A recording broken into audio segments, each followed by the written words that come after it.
Once upon a midnight dreary, while I pondered weak and weary over many a quaint and curious volume of forgotten lore, while I nodded, nearly napping, suddenly there came a tapping, as of someone gently rapping at my chamber door. "'Tis some visitor," I muttered, rapping at my chamber door. "Only this and nothing more!" Distinctly I remember it was in the bleak December. December dying ember rocks its ghost upon the floor. Eagerly I wished the morrow. Vainly I sought to borrow from my book surcease of sorrow. Sorrow for the lost Lenore, for the rare and radiant maiden whom the angels name Lenore. Nameless here, forevermore. And the silken, silent, certain rustling of each purple curtain filled me with fantastic terrors never felt before, so that now, to still the beating of my heart, I stood repeating, "'Tis some visitor entreating entrance at my chamber door. Some late visitor entreating entrance at my chamber door. This is it, and nothing more!" Presently my soul grew stronger, hesitating then no longer. "Sir," said I, or madam, truly your forgiveness I implore. But the fact is I was napping, and so gently you came rapping, and so faintly you came tapping at my chamber door. Then I scarce was sure I heard you. Here I opened wide the door. Darkness there, nothing more. Deep into that darkness peering, long I stood there wondering, fearing, doubting, dreaming dreams no mortal ever dared to dream before. But the silence was unbroken, and the stillness gave no token, and the only word there spoken was the whispered word, "Lenore." This I whispered, and an echo murmured back the word, "Lenore." Merely this and nothing more. Back into the chamber turning, my soul within me burning. Soon again I heard a tapping somewhat louder than before.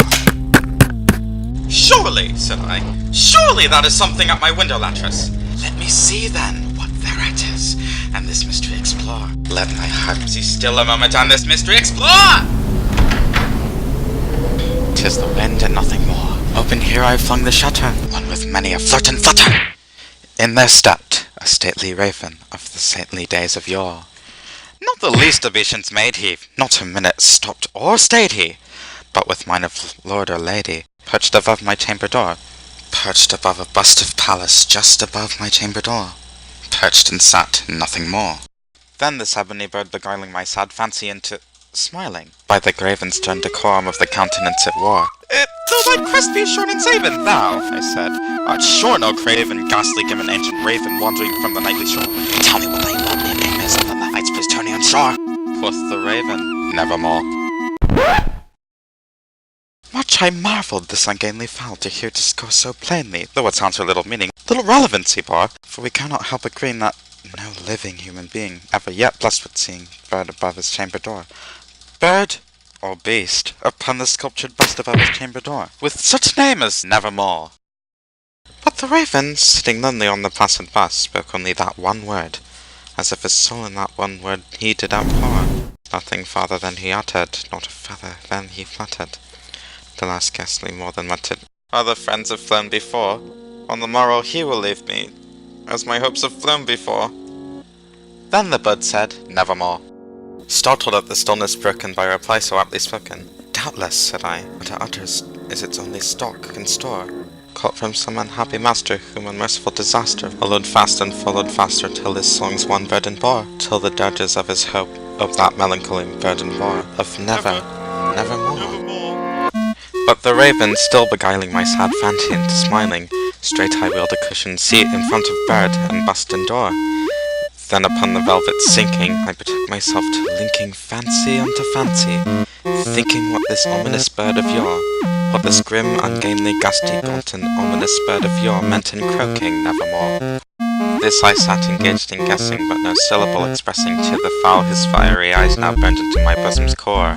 This and more I sat divining, with my head at ease reclining on the cushions of it lining that the lamplight gloated o'er. But whose velvet violet lining with the lamplight gloating o'er, she shall press, nevermore. Then methought the air grew denser, perfumed from an unseen censer swung by seraphim whose footfalls tinkled on the tufted floor. Wretch, I cried, thy God hath lent thee, by these angels he hath sent thee, respite and repent thee, from my memories of Lenore. Quaff this kind nepenthe, and forget this lost Lenore. Quoth the raven, nevermore. Prophet, said I, thing of evil. Prophet still, if better devil, whether tempest send or whether tempest toss thee here ashore. Desolate at all undaunted, on this desert land enchanted, on this home by honor haunted. Tell me truly, I implore, is there balm in Gilead? Tell me, I implore. Quoth the raven, nevermore.